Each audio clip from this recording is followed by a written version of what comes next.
तस्मै श्रीगुरवे नमः। नमो विष्णुपादाय कृष्णकृष्णाय भूतले श्रीमते भक्तिवेदान्तस्वामिनिति नामिने। नमस्ते सारस्वते देवे गौरवाणी प्रचारिणे निर्विशेषशून्यवादी पाश्चात्यदेशधारिणे।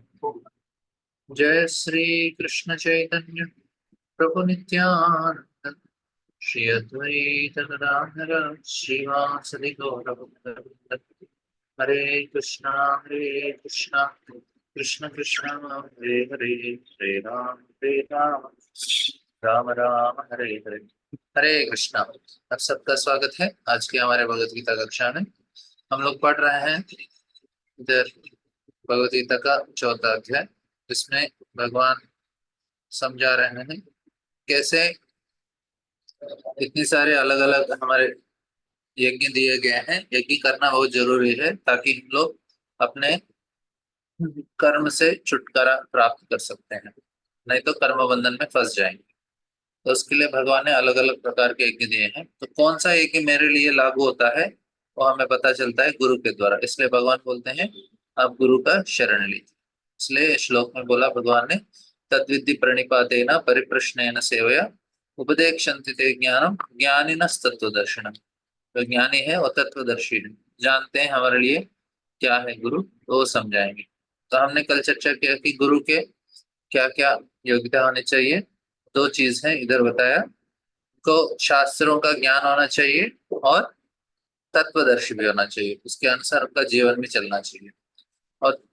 और शिष्य के लिए हमने देखा तीन चीज होना चाहिए। विनम्र होना चाहिए शरीर के द्वारा, मतलब वो प्रणाम करते हैं, अपने आप को सर झुकाना पड़ता है गुरु के सामने। दूसरा है हम प्रश्न पूछते हैं। प्रश्न पूछना मतलब हम लोग अपने आप को उनसे कम समझ रहे हैं, मतलब वो जानते हैं कि ये हमसे ज्यादा जानते हैं, हम कम जानते हैं।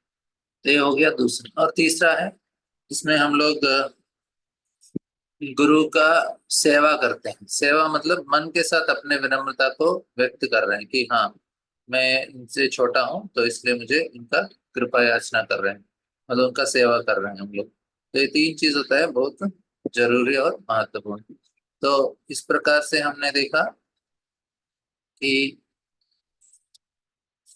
हम लोग गुरु का तीन तीन शिष्यों का लक्षण बताए। अभी आगे का श्लोक देखेंगे। आज पांचवा अध्याय भी शुरू करना है हमें, इस अध्याय को समझने का प्रयास करेंगे। इधर आगे श्लोक में यज्ञात्वा न पुनर्मोहम एवं ज्ञास्यसि पांडव येन भूज्ञान शेषेण दृश्यस्य आत्मन्यतो मयि। इधर भगवान बताते हैं यज्ञात्वा न पुनर्मोहम। यज्ञात्मा मतलब आपको इस ज्ञान जब प्राप्त होता है पुनर्मोह नहीं मिलेगा। मतलब स्वरूप सिद्ध व्यक्ति के वास्तविक ज्ञान प्राप्त कर चुकने पर तुम पुनः कभी ऐसे मोह को प्राप्त नहीं होगे, क्योंकि इस ज्ञान के द्वारा तुम देख सकोगे कि सभी जीव परमात्मा के अंश स्वरूप हैं, अर्थात वे सभी मेरे हैं। तो यज्ञात्मा पुनर्मोह येन भूया भूतन्यो भूतान्यशेषेण। तो सारे जीव भगवान के अंदर हैं जाते हैं। हम लोग जब भगवान को जानते हैं तो हमारे अंदर फिर से मोह नहीं होगा। जब तक हम भगवान को नहीं जानते हम मोहग्रस्त रहते हैं, बस इतना ही। क्योंकि हम अपने आप को स्वामी मानने लगते हैं। जब भगवान को जानते हैं तब स्वीकार करते हैं हम स्वामी नहीं है, स्वामी कोई और है, वो कृष्ण है। इसलिए बोल रहे हैं जो व्यक्ति जिस प्रकार से उसने वास्तविक ज्ञान प्राप्त किया है फिर से मोहग्रस्त नहीं होगा। अभी लोग इधर बहुत मोहग्रस्त हैं, काम क्रोध लोभ। इतने बड़े बड़े लोग भी मोह में हैं। इतने बड़े लोग क्या करते हैं, वो शक्ति का कामना करते हैं, मतलब वो लोगों के ऊपर नियंत्रण प्राप्त करना चाहते हैं, नहीं तो बहुत प्रसिद्ध बनना चाहते हैं, नहीं तो कोई और लोग चाहते हैं कि बहुत धनवान बने। सारे लोग फंसे हैं। और योगी लोग जब हिमालय जाते हैं उनके अंदर भी मोह फंस जाते हैं। वो उनको सिद्धियों को प्राप्त करने का प्रयास करते हैं। अलग लोग फंसे रहते हैं जब तक भगवान को नहीं जानते। लेकिन भगवान बोले एक बार जान लिया बस। और आगे का इस श्लोक में बताते हैं भगवान, अपि चे अपि चेत् असि पापेभ्यो सर्वेभ्य पापकृत्तमः सर्वं ज्ञानप्लने प्लवेनैव विज्ञानम संस्कृतस्य। इधर बताते हैं कि ये अच्छा श्लोक है। इसमें भगवान समझा रहे हैं कि यदि तुम्हें समस्त पापों में भी सर्वाधिक पापी समझा जाए तो भी तुम दिव्य ज्ञान रूपी नाव में स्थित होकर दुख सागर को पार करने में समर्थ होगे। मतलब आप बहुत बड़े पापी अपने आप को मानेंगे फिर भी कुछ नुकसान नहीं है जब आपको ज्ञान प्राप्त हो गया। अपिचेदसि पापेभ्यो, अपिचेदसि इतना बड़ा पाप, सर्वेभ्यो पाप कृत्तमः सभी पापों में मैं बहुत बड़ा पापी हूँ फिर भी कुछ टेंशन नहीं। क्यों? आपको जो सही ज्ञान मिला। ज्ञान देखिए वही मैं बता रहा हूँ कि भगवान को हमें दंड देने में कुछ आनंद नहीं है। अरे इसने पाप किया इसको इतना दंड देना ही चाहिए देना ही चाहिए, ऐसा नहीं है भगवान का।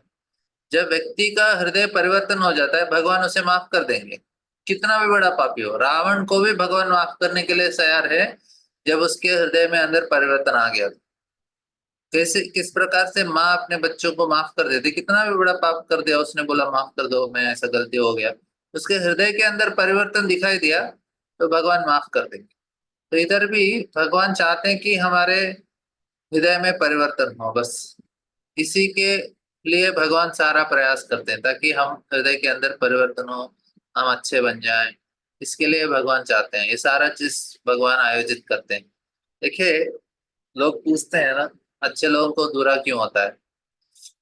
ये जो प्रश्न आता है ये प्रश्न क्यों आता है, क्योंकि उनको जो इस दुनिया के ऊपर जो उनका जो अंडरस्टैंडिंग है, मतलब दुनिया के बारे में जो जानकारी वो गलत जानकारी। लोग इस दुनिया को एक भोग करने का जगह समझते हैं, लेकिन ये भोग करने का जगह नहीं, ये एक स्कूल जैसा है, ये सीखने का जगह है। कॉलेज को लोग एंजॉय के लिए नहीं जाना चाहिए, कॉलेज को लोग सीखने के लिए जाना चाहिए। दो अलग अलग है। कॉलेज को आप एंजॉय करने के लिए जाएंगे तो सही नहीं होगा, बिगड़ जाएंगे। वो सीखने के लिए जाएंगे सुधर जाएंगे। इसी प्रकार इस दुनिया को हम भोगने का वस्तु देखेंगे तो दुख लगेगा, क्योंकि क्योंकि इधर जो चीज हमें भगवान इस तरह से हमको दुख देते हैं कुछ ना कुछ सिखाना चाहते हैं।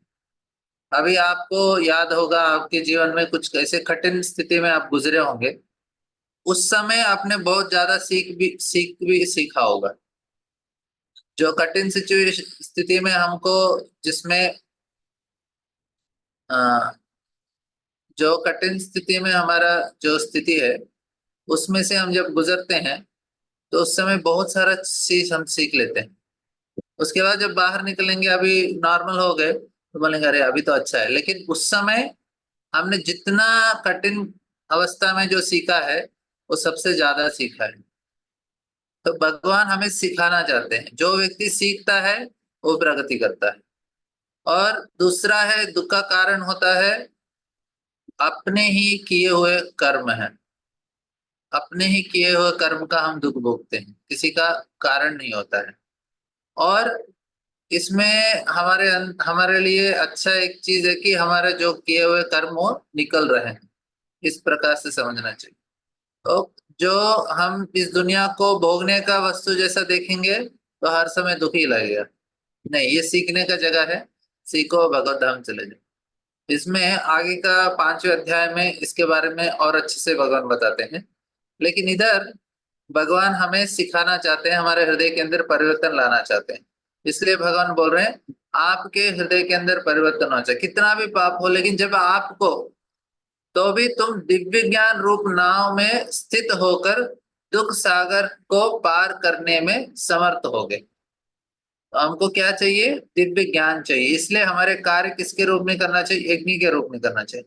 तो भक्त लोग यज्ञ क्या होता है, उनको संकीर्तन है, हरिनाम लेते हैं। हमारे कलयुग में एक ही यज्ञ है हमारे लिए। कौन सा यज्ञ है? नियमित रूप से हरिनाम करना, हरे कृष्णा कृष्ण कृष्ण हरे हरे, हरे राम राम राम हरे हरे। तो इधर स्वरूप सिद्ध पिछले श्लोक में उसके जिक्र किया गया है। स्वरूप सिद्ध मतलब हमारा स्वरूप होता है, हम जीवेर स्वरूप कृष्णेर नित्य दास। हमारा स्वरूप क्या है? हम भगवान के नित्य दास है। स्वरूप सिद्ध मतलब जिसको ये साक्षात्कार हो गया कि मैं भगवान का दास हूं, तो ये व्यक्ति क्या होता है? ये व्यक्ति से वास्तविक ज्ञान प्राप्त हो गया, क्योंकि वो समझ गया कि मैं दास हूं, मैं बॉस नहीं, इधर मैं स्वामी नहीं हूं, मैं सेवक हूं। इसका साक्षात्कार हो रहा है इस व्यक्ति का। इसलिए तो इधर बताते हैं, कितना भी पापी हो, जिसने इस ज्ञान को प्राप्त किया, वो इस नाव रूपी, सॉरी, ज्ञान रूपी नाव से इस दुख सागर को पार कर सकता है। तो आगे का श्लोक में भगवान बोलते हैं, एतैदांसि संसिद्धोऽग्निर्भस्मसात् कुरुते अर्जुन, ज्ञानाग्नि सर्वकर्माणि भस्मसात् कुरुते तथा। इधर बोल रहे हैं, जैसे प्रज्वलित अग्नि ईंधन को भस्म कर देती है, उसी तरह हे अर्जुन, ज्ञान रूपी अग्नि भौतिक कर्मों के समस्त फलों को जला डालती है। तो भौतिक कर्मों के सारे फल मतलब सारे कर्म फल, हम कल चर्चा कर रहे थे, यज्ञ में आहुति डालने से सारे धान जल जाते हैं। उसी प्रकार हमारे कार्य यज्ञ रूपी, मतलब यज्ञ के रूप में कर रहे हैं पूरा ज्ञान से, तो क्या करता है? ज्ञान रूपी अग्नि भौतिक कर्मों के समस्त फलों को जला डालती है। इतना सरल। देखिए, अज्ञान मतलब ज्ञान नहीं होना अज्ञान नहीं है, अज्ञान मतलब गलत ज्ञान होना अज्ञान। अभी ज्ञान नहीं है तो ज्ञान प्राप्त किया जा सकता है, लेकिन इधर समस्या क्या है ना, गलत ज्ञान है लोगों को। वो सोचते हैं मैं मालिक हूँ, वो सोचते हैं मैं स्वामी हूँ, वो सोचते हैं मैं भोक्ता हूँ, इसलिए तकलीफ होता है। जब मैं सोचता हूँ मैं सेवक हूँ, तकलीफ नहीं होता है। स्वामी सोचेंगे तभी तकलीफ होता है।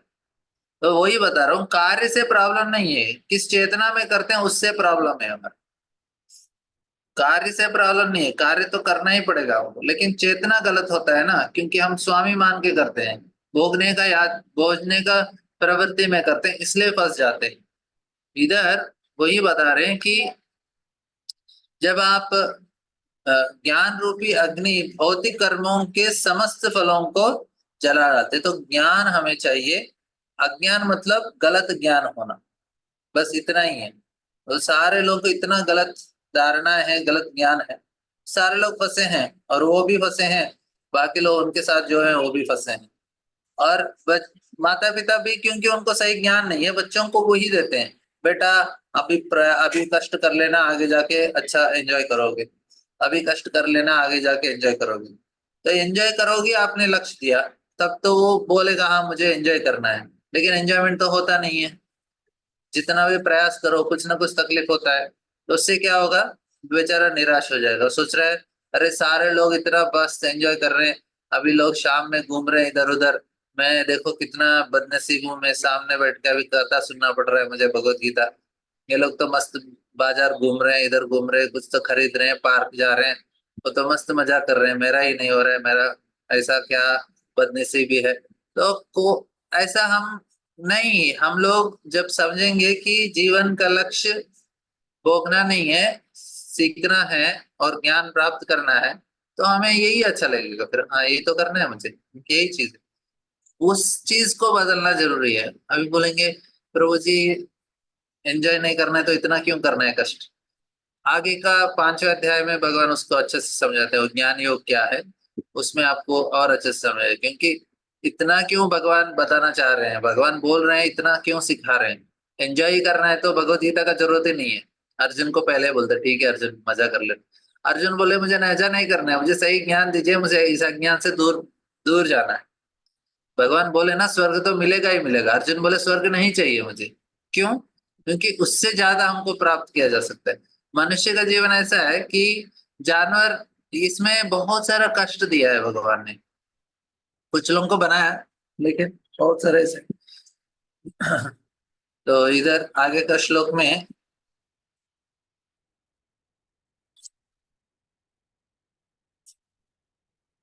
नहीं 30, न हि ज्ञानेन सदृशं प्रवृत्तिं इह विद्यते तत्सर्वं योग संसिद्ध कालेनात्मनि विन्दति। इधर बता रहे हैं कि न ही ज्ञानेन सदृशं, इस संसार में दिव्य ज्ञान के समान कुछ भी बुद्धांत कभी शुद्ध नहीं है। ऐसा ज्ञान समस्त योग का परिपक्व फल है। जो व्यक्ति भक्ति में सिद्ध हो जाता है वह यथा समय अपने अंतर में इन ज्ञान का आस्वादन करता है। देखिए, ज्ञान का आस्वादन कर रहे हो, वो आत्मा राम है, वो इंद्रिया राम नहीं है। लोग इंद्रियों को भोगना चाहते हैं, लेकिन भगवान बोल रहे नहीं नहीं नहीं, ज्ञान प्राप्त करो, फिर आप आत्मा के अंदर प्राप्त आनंद प्राप्त कर सकते हो। तो इस संसार में दिव्य ज्ञान के समान कुछ भी उद्धांत तथा शुद्ध नहीं है। तो सबसे बेस्ट चीज हमें जो मिल रहा है वो क्या है? दिव्य ज्ञान मिल रहा है। सबसे बड़ा कृपा किसी को किसी ने किया, गुरु करते हैं सबसे ज्यादा कृपा। क्यों? क्योंकि वो दिव्य ज्ञान दे रहे हैं, इसलिए सबसे बड़ा कृपा होता है। साधारण लोग कुछ ना कुछ तो बेनिफिट करते हैं, लेकिन गुरु क्या करते हैं? दिव्य ज्ञान देता है। क्यों? उस दिव्य ज्ञान से हम भौतिक संसार को छोड़कर भगवत धाम जा सकते हैं। ऐसा ज्ञान समस्त योग का परिपक्व फल है। सारे लोग यो ये वो सब कुछ कर रहे हैं एक ही चीज के लिए, सही ज्ञान प्राप्त करने के लिए। अभी लोगों के पास क्या है? गलत ज्ञान है। गलत ज्ञान को अज्ञान बोलते हैं। जो व्यक्ति भक्ति में सिद्ध होता है वही इसको प्राप्त कर सकता है। और वो क्या आता है? उस ज्ञान का आस्वादन करता है। बस वो जो मिल गया, राज विद्या राजगुह्यम पवित्रमिदं प्रत्यक्षावगमन सुसुखम कर्तुम, ज्ञान से सुख मिल जाता है। और बोलते हैं श्रद्धावान लभते ज्ञानम तत्पर संयते इंद्रिय ज्ञानम लब्ध्वा पराम शांति अचिरेनाधिगच्छति। इस श्लोक में भगवान बताते हैं कि श्रद्धावान लभते ज्ञानम, जो श्रद्धालु दिव्य ज्ञान में समर्पित है, और जिसने इंद्रियों को वश में कर लिया है, वह इस ज्ञान को प्राप्त करने का अधिकारी है। और इसे प्राप्त करते ही वह तुरंत आध्यात्मिक शांति को प्राप्त हो जाता है। इतना सारा बेनिफिट है इस ज्ञान से। आध्यात्मिक शांति को प्राप्त कर लेता है सिर्फ ज्ञान मिलते ही। अभी हमारा लोग शांति के लिए प्रयास कर रहे हैं, बाहरी शांति का प्रयास कर रहे हैं, लेकिन अंदर में शांति नहीं है ना, इसलिए बाहर शांति नहीं होता है। जब मन शांत होता है, बाहर में कोई भी स्थिति हो आप शांति रह सकते हैं। लेकिन बाहर कितना भी शांति हो, मन के अंदर शांति नहीं है तो क्या शांति है? अभी घर में आपने सब कुछ बंद करके रखा है, कुछ आवाज नहीं हो रहा है, लेकिन मन में शांति नहीं है तो कितना टेंशन होता है, हालांकि कुछ आवाज ही नहीं है। बड़े बड़े सॉफ्टवेयर कंपनी में, मैं भी सॉफ्टवेयर कंपनी में काम किया था, बहुत शांत रहता है। सभी लोग अपना अपना काम करते रहते हैं, बड़ा ऑफिस रहता है, एकदम शांत, कोई चिल्लाता नहीं है नहीं। लेकिन इतना टेंशन रहता है काम का, इतना टेंशन रहता है, मैं तो 5 महीने में छोड़ के आ गया, बोले ये मेरे से नहीं होना था। क्यों? क्योंकि बाहर ही शांति, अंदर शांति नहीं है। अंदर शांति कब मिलेगा? श्रद्धालु दिव्य ज्ञान में समर्पित है, और जिसने इंद्रियों को वश में कर लिया है, वह इस ज्ञान को प्राप्त करने का अधिकारी है। जब तक हमें ये ज्ञान, उसके लिए क्या क्या होना चाहिए?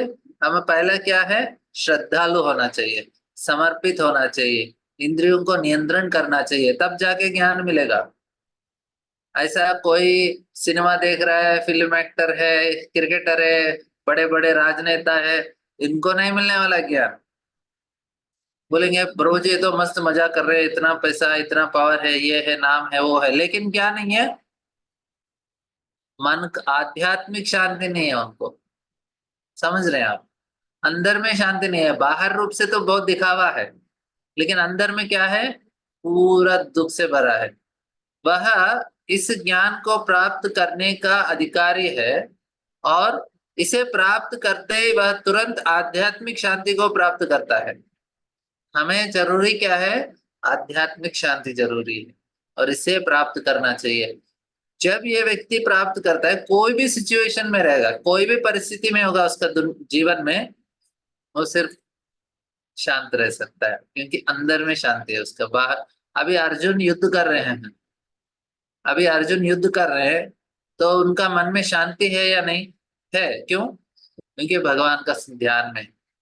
वही दुर्योधन युद्ध कर रहे हैं, लेकिन उनका मन में शांति नहीं है। कारण दोनों कार्य वही कर रहे हैं, एक बहुत एकदम शांतिपूर्वक है, वो बाकी के नहीं। लेकिन उसके लिए दा हमको कीमत चुकाना पड़ेगा। और 40वां श्लोक इम्पोर्टेंट है। अज्ञश्च श्रद्धानस्य संशयात्मा विनश्यति, नान्यं लोकोऽस्ति न परो न सुखम संशयात्मनः। इस श्लोक में भगवान बता रहे हैं कि किंतु जो अज्ञानी तथा श्रद्धा विहीन व्यक्ति शास्त्रों में संदेह करते हैं, वे भगवत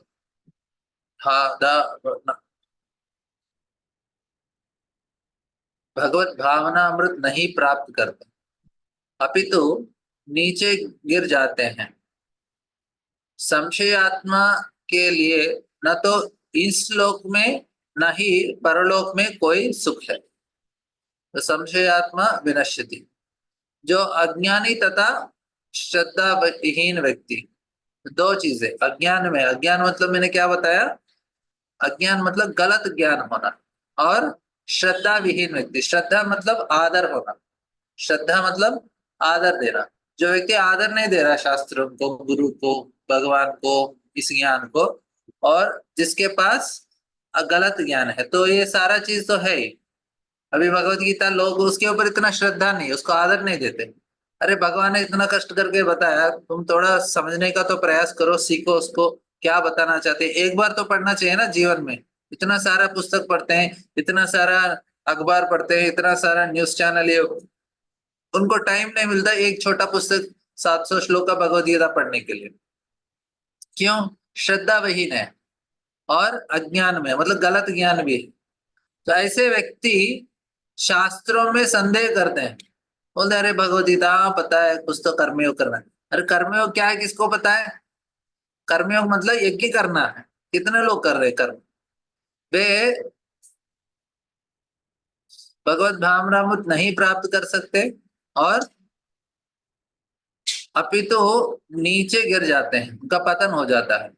जिस व्यक्ति संशयात्मा है, वो इस लोक में सुखी रह सकता है, ना तो परलोक में। तो भगवान इतना क्लियर बता रहे हैं, फिर भी लोग ऐसे ही रहते हैं। भगवान ने बताया बेटा देखो, भगवत गीता पढ़ो, शास्त्र के ऊपर ध्यान रखो, शास्त्र का अध्ययन करो, आपके लिए फायदा है। नहीं, सिर्फ तो अपना ही काम करना है, तो फिर दुखी रहोगे तो किसका जिम्मेदारी है? भगवान तो इतना सीधा सीधा बता रहे हैं। नायम लोकोस्ति न परो न भगवान बोल रहे इधर, नायम लोकोस्ति न परो न सुखम संशयात्मनः। तो इस दुनिया में भी नहीं, आगे का दुनिया में भी नहीं। सॉरी, इस दुनिया में नहीं, आगे का। नायम लोकोस्ति न परो न सुखम संशयात्मनः, सीधा तो बोल रहे हैं। हमको संदेह नहीं करना चाहिए शास्त्रों में। अभी ये श्लोक, ये दोनों श्लोक अर्जुन को थोड़ा डाउट कर देते हैं।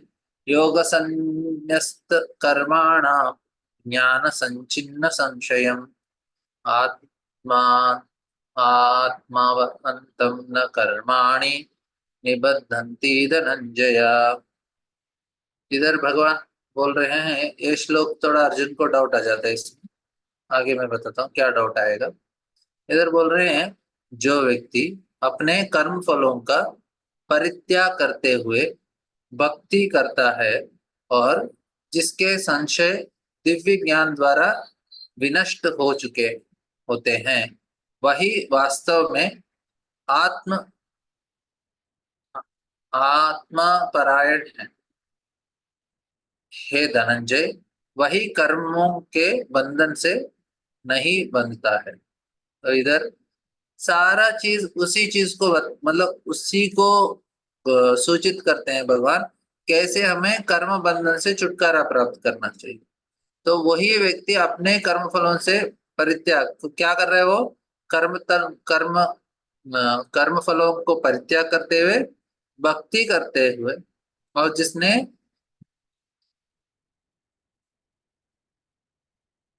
अपने जो संशय है वो दिव्य ज्ञान से विनष्ट किया है, मतलब कुछ डाउट्स नहीं है अभी।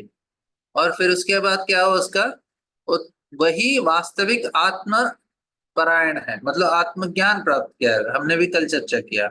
और उसका क्या होगा, कर्म बंधन से छुटकारा। तो इस प्रकार से जो कार्य किया, अभी भगवान बोलते हैं इस आगे का श्लोक में, तस्मादज्ञान संभूतम हृत्स्थम ज्ञानासीनात्मनः चित्वैनं संशयं योगम आत्तिष्ठोत्तिष्ठ भारत। तो इधर अर्जुन को भगवान बोल रहे हैं, अभी उठो अर्जुना, फाइट करो अभी। अर्जुन को डाउट आएगा ही आएगा ना।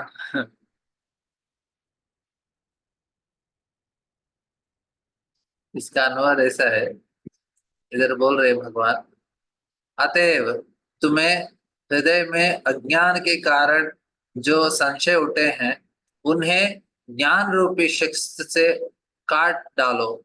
हे भारत, तुम योग के समन्वित होकर खड़े हो जाओ और युद्ध करो। अभी अर्जुन बोलेंगे, इतना बताया ज्ञान ज्ञान ज्ञान ज्ञान, आपको ज्ञान प्राप्त होगा। ज्ञान में इसके पहले के श्लोक में भगवान ने बताया आत्मपरायण हो जाएंगे। इसके परायण पहले के श्लोक में भगवान बोला कि 40th श्लोक में कि अज्ञश्च श्रद्धदानस्य संशयात्मा विनश्यति नायं लोकोऽस्ति न। तो इसमें इतना क्लियरली बताया कि ज्ञान का कितना महत्व है। तो अर्जुन बोलेंगे, ठीक है भगवान, अभी तो ज्ञान है ना, तो मैं तो ज्ञान के साथ करूंगा। आपने बोला यज्ञ करो, मैं यज्ञ के मैं अभी, अर्जुन पहले तो कर्म का उनका योग्यता नहीं था। अभी अर्जुन बोले इतना तो ज्ञान मिल ही गया, आप ही बॉस हो, मैं आपका सेवक हूँ, बस इसी के ऊपर ध्यान करूंगा। तो इसलिए आगे का श्लोक, आगे का अध्याय शुरू होगा। ऑफकोर्स ये और विस्तार से हम चर्चा कर सकते हैं, लेकिन थोड़ा आपको इतना कंफ्यूज नहीं करना चाहता मैं, इतना धीरे धीरे आप समझ जाएंगे। हम लोग आराम से फिर से और एक राउंड करेंगे भगवद गीता। तो आज आज हमने 7:30 बजे हमें और एक क्लास है। मैं चाहता हूं कि आप सभी लोग उसमें शामिल हो। इसी लिंक में परम पूज्य भक्ति विज्ञान महाराज का क्लास है। तो आप 1 घंटा के लिए आराम कर लीजिए, फिर से 7:30 बजे आप सभी लोग इसी लिंक में जूम में ज्वाइन कर लीजिए। तो फिर आपको महाराज का संग मिलेगा। अच्छा, महान वैष्णव का संग लेना चाहिए। मैं आशा करता हूँ कि आप लोग सभी लोग आएंगे इस कक्षा में और महाराज का संग लेंगे। अभी तक का कुछ प्रश्न है आज का क्लास में?